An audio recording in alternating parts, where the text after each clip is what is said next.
Hello, thanks for joining us. Coming up on today's show.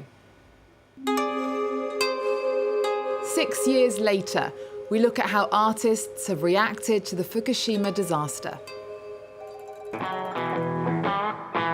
Rock star Johnny Hallyday and Oscar-winning actor Jean Dujardin star in the new film by one of France's most loved directors, Claude Lelouch. And from page to stage, as the first play of Elena Ferrante's works open in London, we examine this literary phenomenon.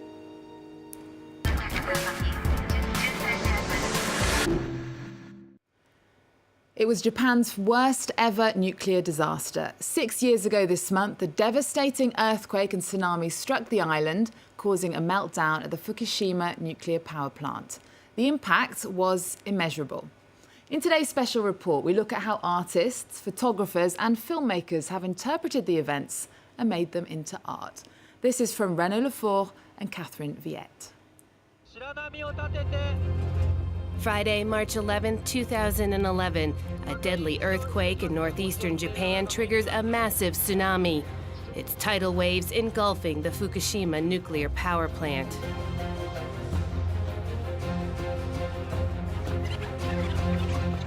Six years later, 4 artists explore this tragedy. Wearing a Mexican wrestling mask to protect his identity, Katsudo Tatsuda is a Japanese manga cartoonist and one of the few volunteers to have worked at the plant in the aftermath of the disaster.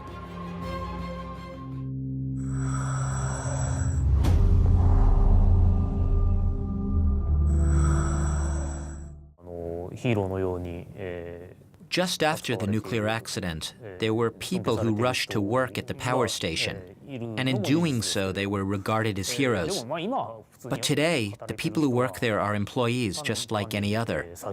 It's much more of a normal workplace than what's thought around the world. The same goes for the surrounding cities. Now there's not much left to worry about. A fine line, telling what happened without trying to embellish or disguise the reality. Rare testimony in a country undermined by the lack of transparency surrounding the disaster. Like Tatsuda, 2 French photographers weren't afraid to go back to the area. Carlos Ayesta and Guillaume Brassion photographed residents retracing their old lives.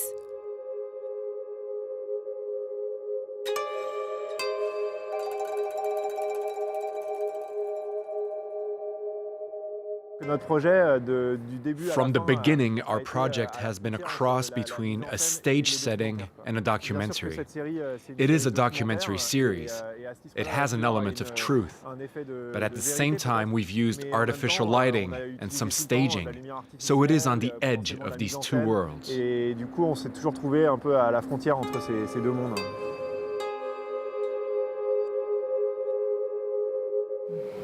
その中で帰りたいなっていうのはおかしいんだけど、そう言わないと今生きてられないっていうか、元気でいられないっていうか、男の人は。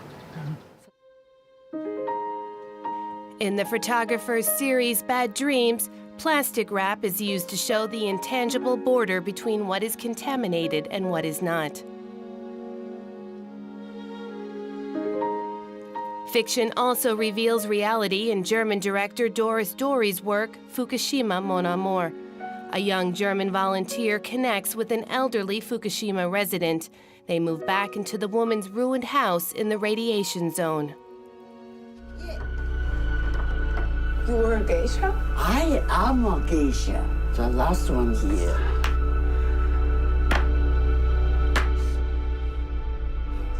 Missing is living with ghosts. You carry a ghost on your back, someone you lost. Hauntingly portrayed in black and white, the 2 characters are literally confronted with the ghosts of their past. Every Japanese believes in ghosts. Yes. So they are real, so everybody can see them. For me, it's difficult to accept their real existence, but when you translate it and when you just say, okay, it's an internal image. It's when you think of ghosts as memories, as memories that really torture you.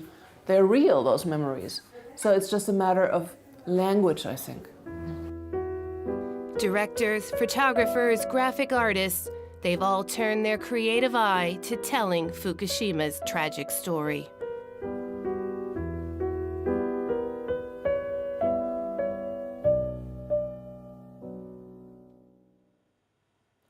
We're now to the new film from one of France's best-loved directors. At nearly 80, Claude Lelouch has nearly 50 movies to his name.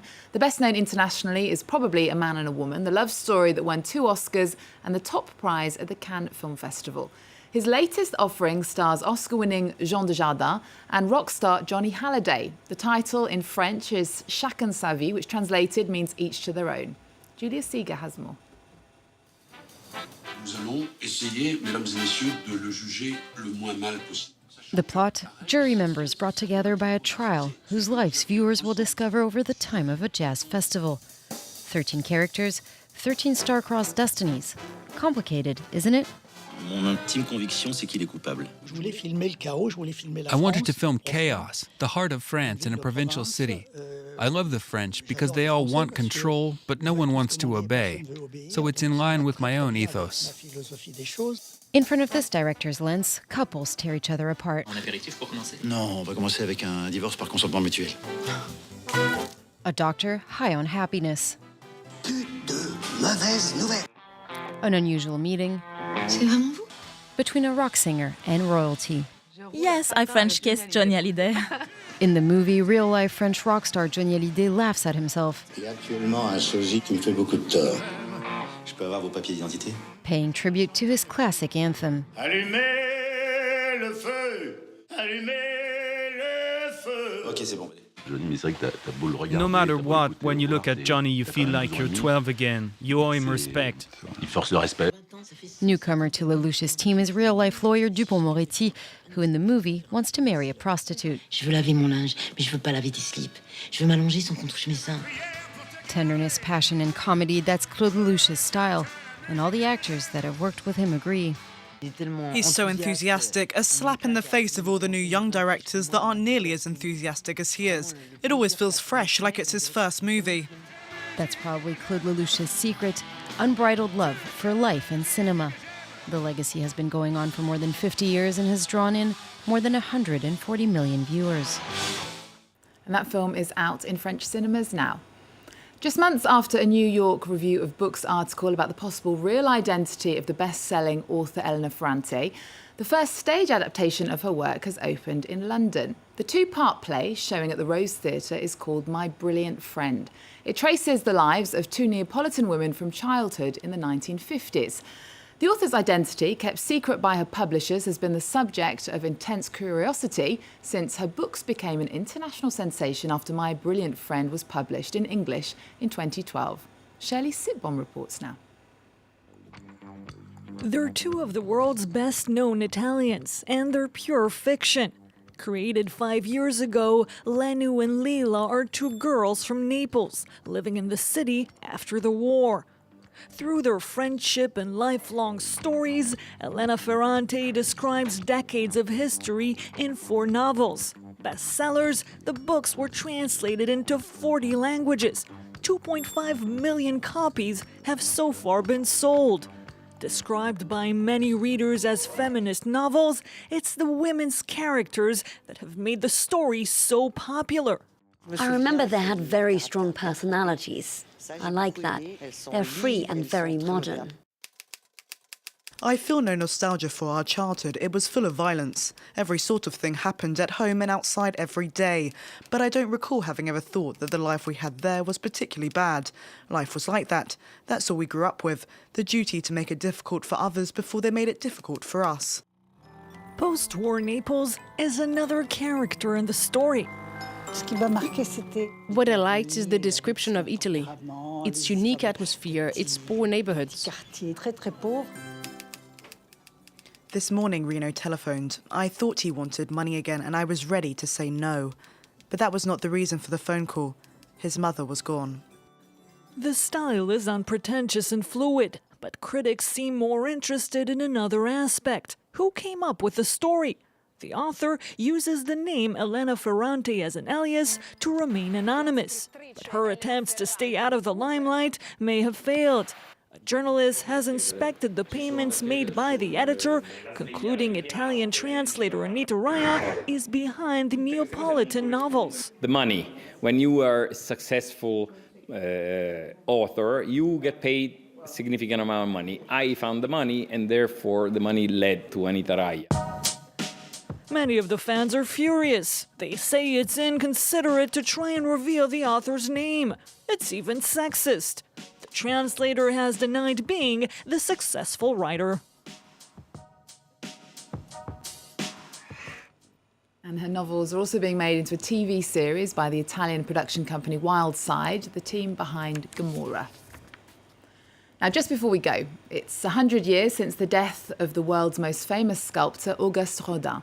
To mark the centenary, the Rodin Museum in Paris is hosting an exhibition linking the French master's work to that of German contemporary artist Anselm Kiefer. And we're going to leave you with images from that. Remember our website. We're also on Twitter and Instagram. There's more news coming up on France 24 after this.